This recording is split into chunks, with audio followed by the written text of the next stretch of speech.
नमस्कार दोस्तों। आज हम बात करेंगे ईपीएस 95 पेंशन के बारे में।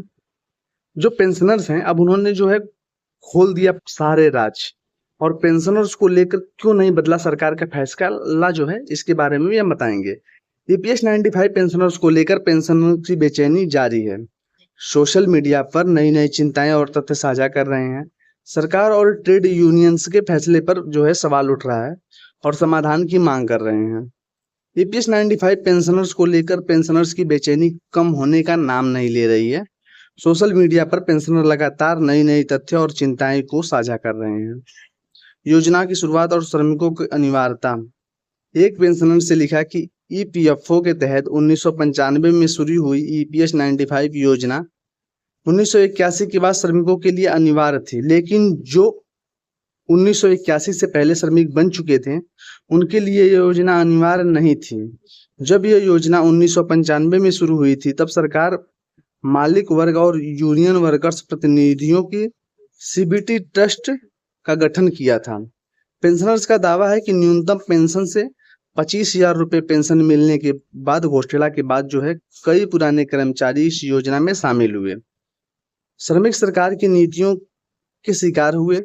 1995 तक पीपीओ पीपीएस के माध्यम से प्राइवेट फंड में कटौती हुई थी, जिसमें कई कर्मचारियों को पीपीओ पीपीएस के सदस्य थे। पुरानी पेंशन स्कीम के तहत 30 से 40 साल सेवा कर रहे 2014 से पहले रिटायर होने वाले आज अधिक पेंशन पाने के लिए ज्यादा पैसे नहीं दे सकते। उनके पास पैसे की कमी है और मौजूदा पेंशन भी पर्याप्त नहीं है। सरकार और सीबीटी का जो है फैसला। 2014 में सरकार द्वारा सीबीटी के बीच हुए फैसले भी पेंशनर्स ने सवाल उठाए। पेंशनर्स का आरोप है कि इस फैसले में सरकार को मालिकों का फायदा देखा गया है और श्रमिकों के भविष्य को नजरअंदाज कर दिया गया है। उन्होंने सवाल पूछा कि ट्रेड यूनियन के प्रतिनिधियों ने इस फैसले को कैसे मंजूरी दी और मजदूरों के भविष्य की चिंता क्यों नहीं की। पेंशनर्स के सवाल और मांग। पेंशनर्स ने यह भी पूछा कि सीबीटी की गलतियों को अभी तक जो है ठीक क्यों नहीं किया गया। उनका कहना है कि ट्रेड यूनियन के प्रतिनिधियों को श्रमिक के नुकसान का पता था, लेकिन उन्हें इस फैसले पर अपनी आंखें बंद कर ली। ईपीएस 95 पेंशनर्स को लेकर पेंशनर्स की बेचैनी और सवाल अभी भी जारी है। सोशल मीडिया पर पेंशनर्स अपनी आवाज उठा रहे हैं।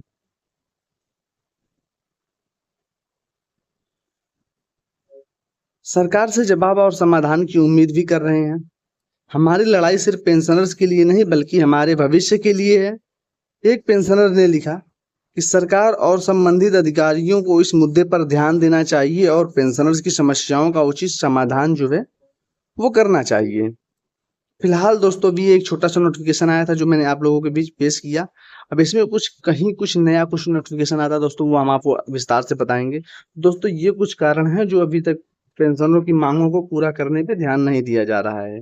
तो दोस्तों ये चीज आप लोगों को देखने की जरूरत है और आप लोगों को एक होकर के दोस्तों ये लड़ाई लड़ने की जरूरत है, क्योंकि ये केवल कुछ पेंशनर्स के बारे में नहीं, आने वाले भविष्य के बारे में है।